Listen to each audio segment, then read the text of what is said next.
السلام عليكم ورحمة الله وبركاته. مرحبا بكم في قناة انفورماتيك بروفيسور. اليوم راح نشوفوا un nouveau module, c'est le module de structure de machine. La première, ce cours est dédié pour les étudiants de première année maths et informatique. Donc on va débuter avec le cours. Donc on a l'introduction. On a la première étape, c'est la représentation de l'information traitée par l'ordinateur. Les informations traitées par un ordinateur pouvant être de différents types. Par exemple, on peut entrer un texte, des nombres, des images, un son, une vidéo, etc. Mais ils sont toujours représentés et manipulés par un ordinateur sous forme numérique ou digitale. En effet, toutes les informations sont traitées comme une suite de 0 et de 1. On dit c'est des suites booléennes. Des fois c'est vrai, des fois c'est faux. Pour vrai, on va mettre le 1 et pour le faux, on va mettre 0. Donc, on a dit l'unité de l'information est donc chiffrée en chiffre binaire. Donc, les chiffres binaires sont des 0 et 1. Et qu'on les appelle des bits. Pour binary digit, chiffre binaire. On utilise la représentation binaire car elle est simple, facile à réaliser techniquement à l'aide de bistabiliser, système à deux états réalisés à l'aide de transistors. Donc le codage d'une information constante a établi une correspondance entre la représentation externe habituée de l'information test image et sa représentation interne dans la machine, qui est toujours une suite de bits. Par exemple, une suite de bits comme ça. Donc ça, c'est une suite de bits. Ça, c'est le langage machine. La machine ne comprend pas les nombres décimales, etc. Donc, elle comprend. C'est un langage machine, ça. On appelle c'est un langage machine. Car la machine déchiffre ces codes-là et donne une image ou un son, etc., etc. Bon, je vais effacer tout ça. Deuxièmement, on a la quantité de l'information traitée. Donc, l'unité de base de mesure de la quantité d'information en informatique est donc le bit, tel que un bit pouvant prendre la valeur 0 et 1, comme on a dit. Question: combien d'états peut-on représenter avec 3 bits, avec 4 bits et avec n bits, 2 en général? Donc chaque 8 bits contient un octet. Donc on a, comme on dit, 8 bits. Donc par exemple, comme on dit 8 bits, c'est-à-dire c'est un octet. Un octet. En anglais, on dit byte. Comme ça. Donc, en anglais, on va dire byte. Bon, je vais effacer tout ça. Donc, on a des valeurs 0, un octet. Le symbole, en anglais, on a des bytes. Le symbole, il est symbolisé par un 0 et on fait comme ça. Un 0 et slash, comme ça. Donc, ça, c'est le symbole. Et aussi, on a des règles. Il faut les connaître que 10 à la puissance 2 à la puissance 10 bits, ça veut dire 1024 bits. Et ça veut dire 1 kilobyte. 1 kilobit. Donc, on a 10 à la puissance de kilobyte, ça veut dire 124 kilobytes. Et ça veut dire 1 mégabyte. Et 2 à la puissance 10 mégabytes, ça veut dire 1024 mégabytes. Et ça veut dire 1 giga. Et 2 à la puissance 10 gigabytes est égal à 1024 gigabytes et on dit 1 terabyte, etc., etc. Donc on a ces règles, il faut les connaître. Bon, on va passer à un autre sujet. Donc on a le système de numérisation. C'est quoi un système de numérisation? Au fil du temps, plusieurs systèmes de numérisation sont apparus. De la Mésopotamie qui était positionnée à la position des chiffres indiqués sont rond, comme dans la numérisation arabe qu'on utilise aujourd'hui, à l'égyptienne et le romain, qui était additionnel. Le nombre représente est égal à la somme des symboles représentés, à celle des chinois, qui est excellent dans les calculs, création des boules, et qui est également positionné, etc. Par exemple, on a un exemple, la numérisation égyptienne. Par exemple, le 1 est représenté par ce symbole, le 10 est représenté avec ce symbole, le 100 avec ce symbole, le 1000 avec ce symbole, 10 000 avec ce symbole, 100 000 avec ce symbole et 1 million avec ce symbole. Par exemple, on insère ce symbole qui est égal à 345. Donc, on a la représentation des nombres. Un nombre est représenté avec, par exemple, nombre, et ici on va écrire la base, indiquer la représentation d'un nombre dans la base B, comme vous voyez. La base usuelle qu'on connaît en utilisant tous les jours sont la base 10 ou le système décimal. Pour représenter les différents grandeurs des différents chiffres et des nombres, mon numéro de la taille de téléphone, etc. et la base 60, système hexadécimal, pour représenter le temps.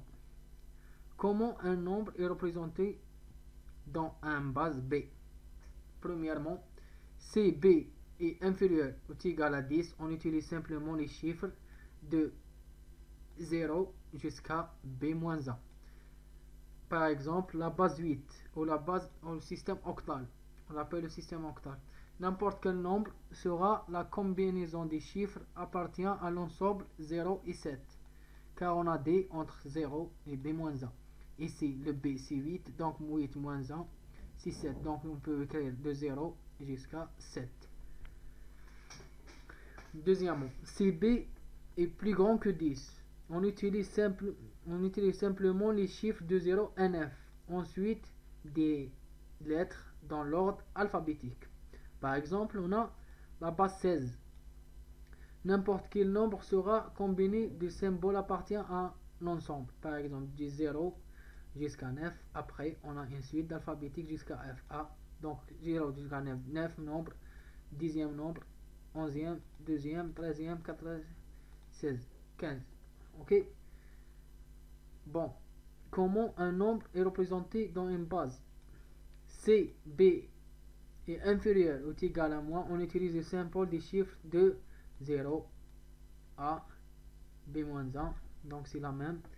Donc, chaque système de numérisation utilise un symbole des chiffres pour représenter les différents nombres. Le nombre de ces chiffres est toujours égal à l'ordre de la base elle-même.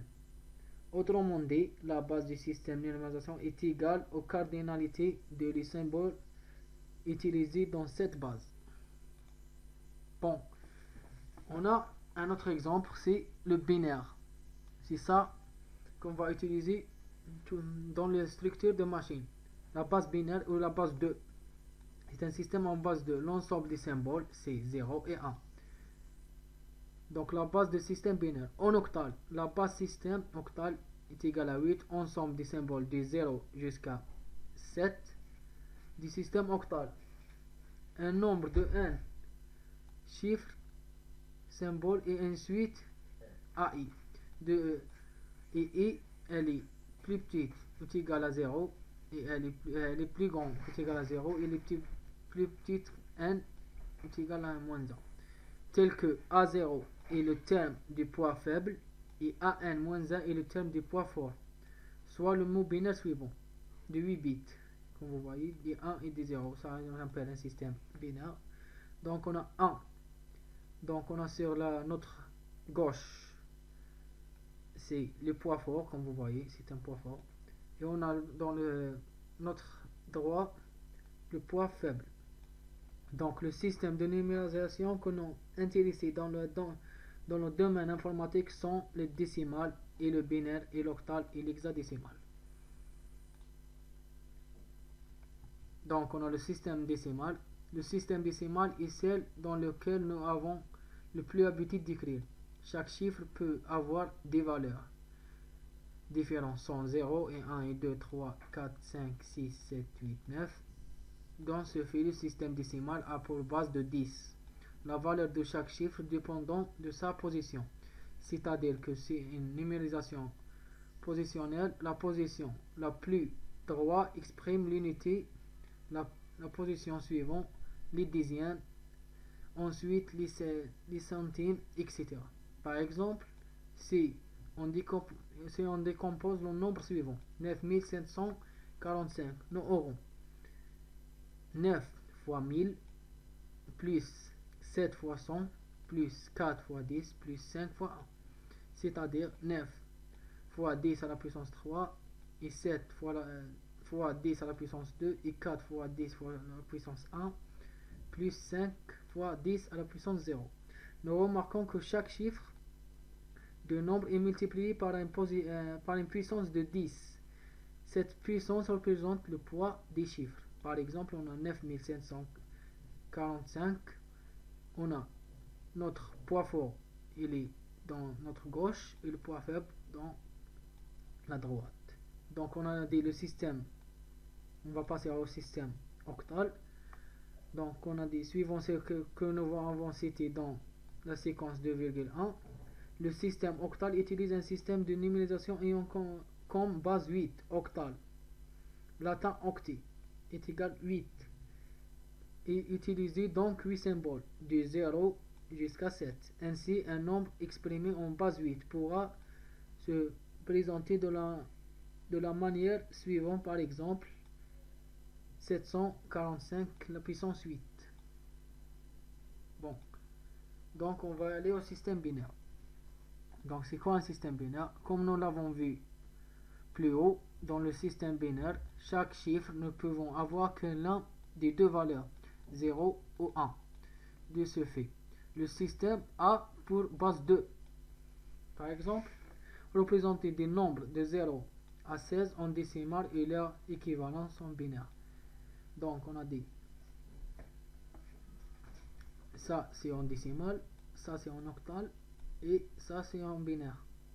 Donc 0 est représenté par 0, le 1 est représenté par 1, le 2 est représenté par 10, le 3 est représenté par 11, le 4 est représenté par 100 et jusqu'à l'infini. 16 est par 10 000. Bon, ça c'est le système décimal, la même chose. 0, après 10 c'est A et 11 c'est B, le 12 c'est C, le 13 c'est D, le 14 et E et le 15 c'est F.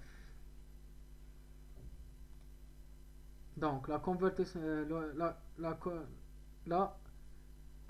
le changement de base. La conversion d'un nombre de base B quelconque en nombre décimal. Tout nombre entier naturel peut se coder comme la somme pondérée des puissances de sa base B, quelle que soit cette base, soit an-1, an jusqu'à a0, exprimé en base B, noté an jusqu'à a0 B. La valeur de ce nombre est décimale, est égale à 1 fois bn plus an-1 fois bn-1, etc. jusqu'à b0. Donc on va donner un exemple. Donc on a par exemple on a, je vais effacer ça. Par exemple on a 12. Je veux 12 en base 10. Je veux le convertir à la base 2. Donc comment on va faire? Donc on va faire la division euclidienne. Donc on a 12 sur 2. On va faire sur 2 parce qu'on est dans la base 2. Donc 2 sur 2 est égal à 6. Et le reste c'est 0. Donc 6 sur 2 est égal à 3 et le reste c'est 0. 3 sur 2 qui est égal à 1, qui est égal à 1 et le reste c'est 0. Donc 1 sur 2 est égal à 0 et le reste c'est 1. Donc on va lire de ce sens là. Donc on a 1, 1, 0, 0. Donc on va représenter ce nombre. Ça veut dire qu'on a 0 fois 2 à la puissance 0 plus 0 fois 2 à la puissance 1 plus 2 à la puissance 2 plus 2 à la puissance 3. Donc 2 à la puissance 3. Donc pardon, 1 fois 2 à la puissance 2 plus 1 fois la puissance 3. Donc ça qui est égal à 0, ça est égal à 0. Donc ça elle va aller dans le 0. Ça c'est 0. Ça c'est 2 à la puissance 2 c'est 4. Et ça c'est 8. Donc 4 plus 8 est égal à 12. Donc on est correct. Donc on va donner un autre exemple.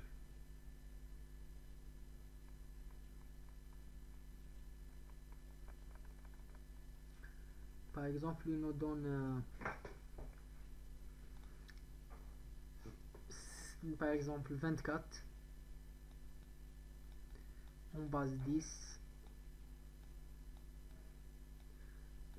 Comment le faire en base 2? Donc en base binaire. On va faire la division euclidienne. Donc on a 24 sur 2. Donc 24 sur 2 est égal à 12. Et le reste c'est 0. 12 sur 2 qui est égal à 6. Et le reste c'est 0. 6 sur 2 qui est égal à 3. Et le reste c'est 0. 2 sur 3 sur 2 qui est égal à 1 et le reste c'est 1. Et 1 sur 2 qui est égal à 0 et le reste c'est 1. Donc on va dire que là on va le lire de cette manière. Donc on a 1, 1, 0, 0, 0. Ça c'est 0, 0, 0. Donc ici c'est la 2 à la puissance. Donc 0, 1, 2. 2 à la puissance 3 plus 2 à la puissance 4. C'est-à-dire que 8 plus 2 à la puissance 4 c'est 16. 16 plus 8 c'est égal à 24. Bon, on a fini. Donc maintenant, comment faire pour représenter un nombre avec une virgule? Donc, on va voir un nombre avec une virgule. Par exemple,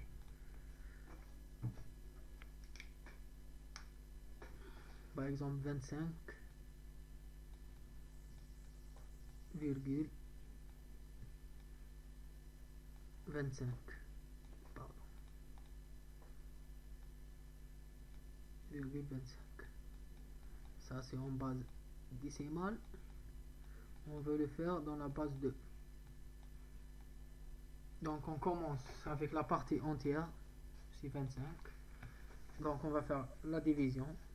On a 25 sur 2 qui est égal à 12 et le reste c'est 1. 12 sur 2 qui est égal à 6 et le reste c'est 0. 6 sur 2 qui est égal 6 sur 2 qui est égal à 3 et le reste c'est 0.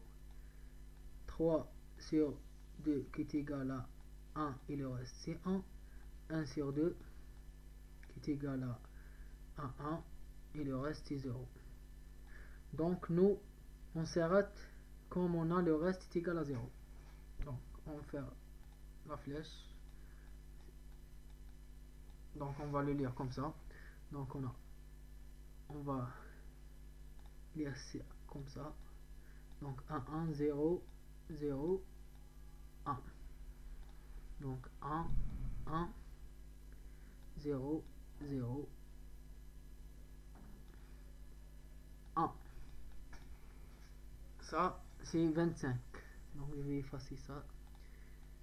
Donc on met notre virgule et on va calculer la partie après la virgule. Donc cette partie là, comme on l'a calculé, c'est très facile. Donc on va faire 0. On a fait 25, donc il nous reste 25 moins 25, 25,25 moins 25 qui est égal à 0,25. Donc 0,25, on la multiplie par la base 2. Donc en 2. Ça c'est égal à 0,5, comme vous voyez. Donc je vais colorer ce 0, on a besoin de lui. Donc on a ce 0. Après, on va venir avec 0,5 fois 2 qui est égal à 1,0. Donc je vais colorer ce 1.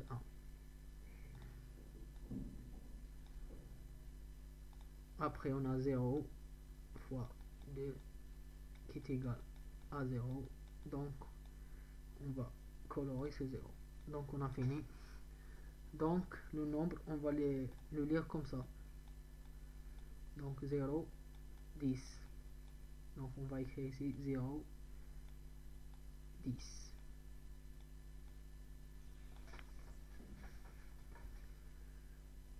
Bon, حتى هنا لحقنا لافان تاع هذه لا فيديو. راح نشوفوا نوتر بارتي دو كور ديستركسيون دو ماشين.